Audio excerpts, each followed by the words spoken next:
नमस्कार दोस्तों, target with PS Parihar channel में आपका स्वागत है। आइए शुरू करते हैं और देख लेते हैं कि आज के समाचार पत्रों में विद्यार्थी जीवन से संबंधित कौन कौन सी सूचनाएं हैं। जिस तरीके का थंबनेल आपको दिख रहा है उसी तरीके से हम लोग चर्चाएं करेंगे। सबसे पहले बात करेंगे असिस्टेंट प्रोफेसर भर्ती की, उसके बाद में दरोगा भर्ती की, फिर पीसीएस, एनटीए, शिक्षा सेवा चयन आयोग और कुछ जो वैकेंसीज वगैरह निकली हैं, अन्य अपडेट्स हैं, उसकी चर्चा करेंगे। तो असिस्टेंट प्रोफेसर भर्ती को लेकर के जानकारी दी गई है कि एडेड महाविद्यालयों में असिस्टेंट प्रोफेसरों की भर्ती का मामला, इसका 2107 पदों का अधियाचन आ गया था। एक दो विषय में सब्जेक्ट को लेकर के दिक्कत हो गई थी और उसी को लेकर के एक कमेटी गठित की गई है। लिखा है, प्रदेश के 330 अशासकीय सहायता प्राप्त महाविद्यालयों में असिस्टेंट प्रोफेसर के रिक्त 2107 पदों पर चयन से पहले उच्च स्तरीय समिति समकक्ष अर्हता तय करेगी। उच्च शिक्षा निदेशालय की ओर से उत्तर प्रदेश शिक्षा सेवा चयन आयोग को अधियाचित सभी विषयों, उपाधियों, शैक्षिक अर्हता, विशेष अर्हता की समकक्षता स्पष्ट करने के लिए 5 सदस्यीय समिति का गठन किया गया है। शासन में उच्च शिक्षा अनुभाग के उप सचिव संजय कुमार द्विवेदी की ओर से 4 अगस्त को जारी आदेश में विशेष सचिव बद्रीनाथ सिंह की अध्यक्षता में गठित समिति से 15 कार्य दिवसों के भीतर स्पष्ट संस्तुति सहित प्रस्ताव कार्यवृत्त सहित उप प्रमुख सचिव उच्च शिक्षा विभाग को उपलब्ध कराने की अपेक्षा की गई है। समिति में उच्च शिक्षा निदेशक की ओर से नामित अधिकारी को सदस्य सचिव बनाया गया है और उच्च शिक्षा विभाग के संयुक्त सचिव शकील अहमद सिद्दीकी, उत्तर प्रदेश शिक्षा सेवा चयन आयोग के सचिव की ओर से नामित अधिकारी और लखनऊ विश्वविद्यालय के कुलपति के नामित अधिकारी को सदस्य की जिम्मेदारी दी गई है। कार्मिक विभाग की ओर से 7 अक्टूबर 2021 को यह निर्देश दिए गए हैं कि जहां कहीं भी भर्ती के नियमों विहित अर्हता के साथ साथ समकक्ष अर्हता का उल्लेख हो तो चयन प्रक्रिया प्रारंभ करने से पूर्व ही समकक्ष अर्हता स्पष्ट रूप से निर्धारित करने के उपरांत ही चयन के लिए अधियाचन चयनकर्ता अधिकरणों को भेजा जाए। ये जब लोक सेवा आयोग की भर्तियों की शुरुआत हुई थी, खासतौर से एलटी ग्रेड शिक्षक भर्ती का विवाद था 2018 का। 2018 एलटी ग्रेड के बाद में बहुत सारी भर्तियां कोर्ट चली गई थी समकक्षता को लेकर के। उसके बाद में ये 21 में कार्मिक विभाग की ओर से पत्र जारी किया गया कि सभी भर्ती बोर्डों में सबसे पहले समकक्ष अर्हता का मामला क्लियर किया जाएगा, उसके बाद ही विज्ञापन जारी होगा, नहीं तो फिर विद्यार्थियों का रिजल्ट जारी हो जाएगा, विद्यार्थियों की नियुक्ति नहीं हो पाएगी और फिर विद्यार्थी कोर्ट खेलेंगे, परेशान। आगे यहाँ पर लिखा हुआ है, चयनकर्ता अधिकरणों जैसे लोक सेवा आयोग, विधिक सेवा चयन आयोग, लखनऊ तथा विभिन्न बोर्डों आदि से पद विज्ञापित करने से पूर्व समकक्ष अर्हता निर्धारित करते हुए विज्ञापन में उसका स्पष्ट उल्लेख सुनिश्चित करने की अपेक्षा की गई है। और यही कारण है कि चयन आयोग ने असिस्टेंट प्रोफेसर भर्ती शुरू करने से पहले समकक्षता स्पष्ट करने का अनुरोध किया। अभी तक ये लोग क्या कर रहे थे इतने सालों से? ये सब काम पहले नहीं इनको कर लेना चाहिए था क्या? खैर, ये मान लीजिए कि इस महीने इसका विज्ञापन जारी नहीं होगा। अब कमेटी गठित की गई है, 15 दिन का समय भी कहा गया, 15 कार्य दिवसों के भीतर ये संस्तुति तो भी इस महीने तो ये असिस्टेंट प्रोफेसर भर्ती का विज्ञापन गया। अब ये अगले महीने ही जारी हो सकता है, सितंबर तक, अगर बहुत कोशिश करेंगे तो। चलिए हम बात कर लेते हैं अब उत्तर प्रदेश दरोगा भर्ती की। तो उत्तर प्रदेश दरोगा भर्ती को आंसर की को लेकर के तो विवाद है ही, और साथ में विद्यार्थियों का ये भी कहना है कि मेडिकल आदि में बहुत सारी जो सीटें हैं वो रिक्त रह जाती हैं, उन सीटों पर भी नियुक्ति प्रदान करे। भर्ती बोर्ड प्रतीक्षा सूची जारी करे, चाहे पुलिस कांस्टेबल हो चाहे वो दरोगा भर्ती हो। चूंकि मेडिकल में सभी को पता है कि बाद में बहुत सारे जो विद्यार्थी वो छट जाते हैं।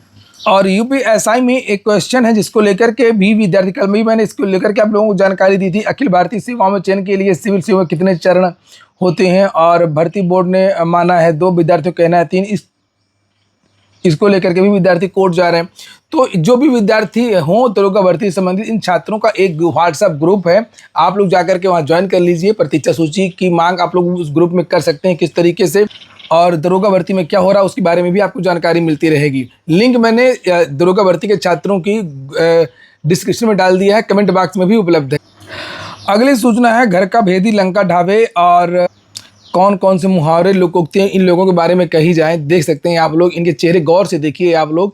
ये वो लोग हैं जिन लोगों ने एनटीए का पेपर बनाया था और पेपर को लीक भी किया था, और सरकार इन प्रोफेसरों को और जो विधि विशेषज्ञ हैं इनको लाखों रुपए का वेतन देती है, सुविधाएं देती है, सुरक्षा देती है, और फिर भी इनका पेट नहीं भरता है और ये पेपर बेचते हैं। और ऐसा ही उत्तर प्रदेश में भी एक मामला आया था, आप लोगों को पता होगा, असिस्टेंट प्रोफेसर भर्ती का मामला था जो रद्द हो गई है। चर्चा इसी बात को लेकर की थी कि जिस प्रोफेसर ने पेपर बनाया था भूगोल का, उसी प्रोफेसर ने बेच दिया था अपने जो उसके अंडर में शोध कर रहे। इसके अलावा भी अन्य अनियमितताएं हुई थी। आयोग के ही कर्मचारियों ने पेपर बेच दिया था, फिर सबको हटाया गया था। उत्तर प्रयागराज की बात हो रही है। और यहाँ पर ये देख सकते हैं, एनटीए के ही 3 विषय विशेषज्ञों ने किया नीट का पेपर लीक। सीबीआई ने कहा है, आरोप पत्र से प्रश्न पत्र तैयार करने वाली प्रक्रिया में हुई सुरक्षा चूक उजागर, गोपनीय सेक्शन की भी सुरक्षा में मिली खामियां, नीट यूजी 2026 पेपर लीक मामले में सीबीआई के आरोप पत्र ने परीक्षा प्रश्न पत्र तैयार करने वाली गोपनीय प्रक्रिया में हुई सुरक्षा चूकों को उजागर किया है। जांच एजेंसी के मुताबिक एनटीए के 3 विषय विशेषज्ञों ने ही विषय विशेषज्ञ जो थे, बताओ आप किस पर विश्वास किया जाए, जिन लोगों ने पेपर बनाया तो उनकी बात हो रही है। एनटीए के 3 विषय विशेषज्ञों ने ही पेपर लीक किया था। रसायन विज्ञान के प्रोफेसर, इनके देखिए नाम लेना तो जरूरी है।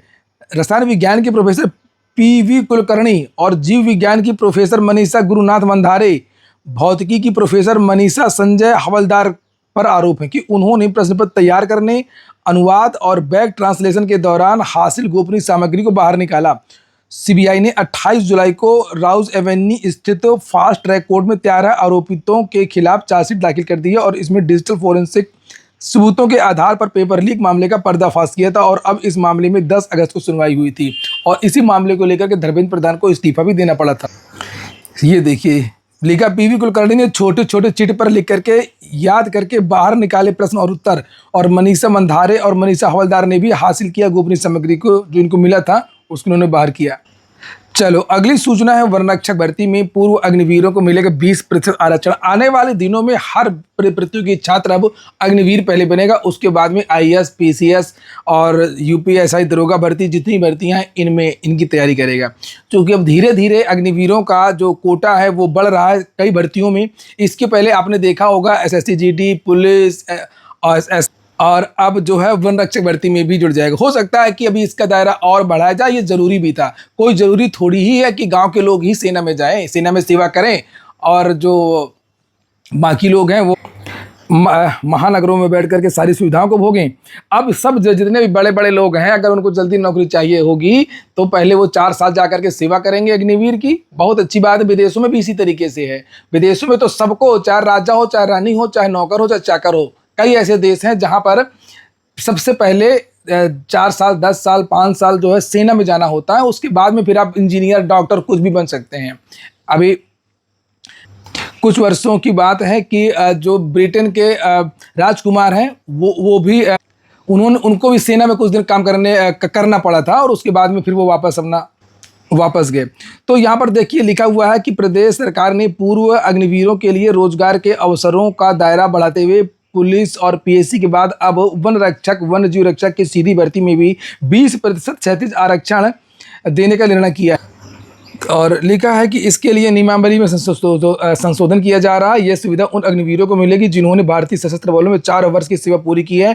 पूर्व अग्निवीरों को यह आरक्षण भूतपूर्व सैनिकों की तर्ज पर मिलेगा। यह आरक्षण संबंधित श्रेणी के भीतर लागू होगा, यानी सामान्य का 20, ओबीसी का 20, एससी का 20, एसटी का 20। सही है। और क्या लिखा है, बिहार ने भी हाल ही में वन रक्षक भर्ती में पूर्व अग्निवीरों को आरक्षण देने के नियम बनाए हैं। अब योगी सरकार ने भी वन रक्षक और वन जीव रक्षक की सीधी भर्ती व पूर्व अग्निवीरों को समायोजित करने का निर्णय किया है और यह आरक्षण भविष्य में होने वाली सभी भर्तियों में मिलेगा।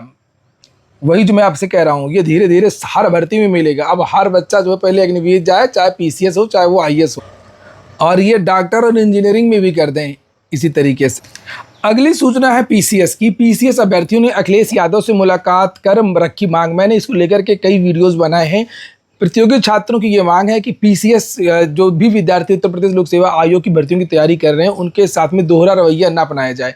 इसको लेकर के विद्यार्थी लगातार इस समय अभियान चला रहे हैं। विभिन्न प्रकार के जो नेता हैं, पक्ष के विपक्ष के, सभी से मिल रहे हैं, सभी को ज्ञापन दे रहे हैं, सांसदों को, विधायकों को, मंत्रियों को, और ये मांग कर रहे हैं कि कोरोना काल में भी पीसीएस के विद्यार्थियों को उम्र सीमा में छूट नहीं दी गई थी। पीसीएस मेंस में बदलाव भी हुआ था, जिसमें उत्तर प्रदेश स्पेशल को जोड़ दिया गया था, ऑप्शनल हटाया गया। बहुत सारे बदलाव बीच बीच में होते रहे, लेकिन इन विद्यार्थियों को छूट नहीं दी गई है। तो इन विद्यार्थियों को कम से कम इस बार जो पीसीएस का नोटिफिकेशन जारी हुआ 2026 का, इस बार उन विद्यार्थियों को मौका दिया जाए। तो ये देखिए यहाँ पर लिखा, सपा अध्यक्ष अखिलेश यादव ने पीसीएस, आरओ, एआरओ, बीईओ परीक्षा की तैयारी कर रहे हैं उन सभी विद्यार्थियों से मुलाकात की है जो कोरोना काल व पाठ्यक्रम में बदलाव और नई सेवा भर्ती नियमावली के कारण आयु सीमा पार कर चुके हैं। इन युवाओं की ये मांग है कि उनके साथ न्याय करते हुए पीसीएस परीक्षा में 2 अतिरिक्त अवसर, आरओ, एआरओ व बीईओ में 1 अतिरिक्त अवसर प्रदान किया जाए। अखिलेश यादव ने कहा कि समाजवादी सरकार बनने पर उनकी समस्याओं का समाधान किया जाएगा। आज प्रयागराज आ रहे हैं राहुल गांधी। लिखा है, राहुल आज प्रयागराज में युवाओं से संवाद करके पूर्वांचल को साधेंगे। यूपी में करेंगे चुनावी शंखनाद। नीट संग आरओ, एआरओ पेपर लीक और भर्ती परीक्षाओं में हो रही देरी पर भी होगी छात्रों से बात। और लिखा नीचे कि शनिवार को यूपी के 25 जिलों के शहर और जिला अध्यक्ष समेत कांग्रेस के प्रदेश में सभी 6 सांसद और कई दिग्गज नेता मौजूद रहेंगे। राहुल शाम को 6:30 बजे से लेकर के 8:30 बजे तक केपी इंटर कॉलेज मैदान पर छात्रों से सीधे संवाद करेंगे। वह नीट के साथ आरओ, एआरओ व अन्य भर्ती परीक्षाओं में पेपर लीक जैसे मुद्दे के साथ भर्ती परीक्षा में हो रही देरी, भर्तियों में भ्रष्टाचार, बेरोजगारी पर बात करेंगे। कार्यक्रम के लिए 2 लाख छात्रों ने रजिस्ट्रेशन करवाए हैं और राहुल छात्र संवाद में शामिल होने से पहले पैतृक आवास स्वराज भवन पहुंचेंगे। पार्टी के सांसद, विधायक, प्रदेश प्रभारी, सह प्रभारियों, वरिष्ठ नेताओं के साथ विधानसभा चुनाव की तैयारी को लेकर के भी चर्चा करेंगे। कल शिक्षा सेवा चयन आयोग ने एक नोटिस जारी करके कहा था कि सभी सूचनाओं के लिए शिक्षा सेवा चयन आयोग की वेबसाइट को देखें और जो फर्जी नोटिस जो वायरल हो रही है उसके खिलाफ कार्रवाई होगी। उसकी तहरीर कर्नलगंज थाने में दे दी गई है। यहाँ पर ये देखिए लिखा है, उत्तर प्रदेश शिक्षा सेवा चयन आयोग ने अभ्यर्थियों को सोशल मीडिया पर प्रसारित हो रही भ्रामक सूचनाओं से सतर्क रहने की सलाह दी है। आयोग ने स्पष्ट किया है कि उसके अध्यक्ष सचिव आयोग का नाम का दुरुपयोग करके कुछ लोग सोशल मीडिया पर फर्जी संदेश प्रसारित कर रहे हैं जिनका आयोग से कोई संबंध नहीं है। आयोग की ओर से शुक्रवार को जारी आदेश में कहा गया था कि कुछ व्यक्ति व संस्थाएं अधिकारियों के लेटर हेड, नाम और पदनाम का अनाधिकृत उपयोग करके भ्रामक और असत्य सूचना प्रसारित कर रहे हैं। इस मामले को गंभीरता से लेते हुए आयोग ने संबंधित व्यक्तियों के खिलाफ विधिक कार्रवाई के लिए कर्नलगंज थाने में लिखित शिकायत की है। और कल एक नोटिस वायरल हो रही थी शिक्षा सेवा चयन आयोग की फर्जी नोटिस। इस तरह की ये फर्जी नोटिस थी जिसको लेकर के आप खुद ही समझ सकते हैं कि ये फर्जी थी और इसी को लेकर के चेताया है आयोग ने कि ये फर्जी नोटिस है। कुछ लोग इसका मिसयूज कर रहे हैं। आयोग का नाम, आयोग का लोगो और इनके खिलाफ कार्रवाई की। ये हो गया आज का वीडियो आपको अच्छा लगा हो, आपके काम का हो तो लाइक अवश्य कर दें। जिन छात्रों ने चैनल को सब्सक्राइब न किया हो सब्सक्राइब कर लें। आज एक और वीडियो आएगा लगभग 10 बजे के आसपास, 9 बजे के आसपास, तो आप लोग उसको भी देखिएगा। उस वीडियो में भी बहुत सारी महत्वपूर्ण सूचनाएं हैं। पूरा वीडियो सुनने के लिए बहुत बहुत धन्यवाद।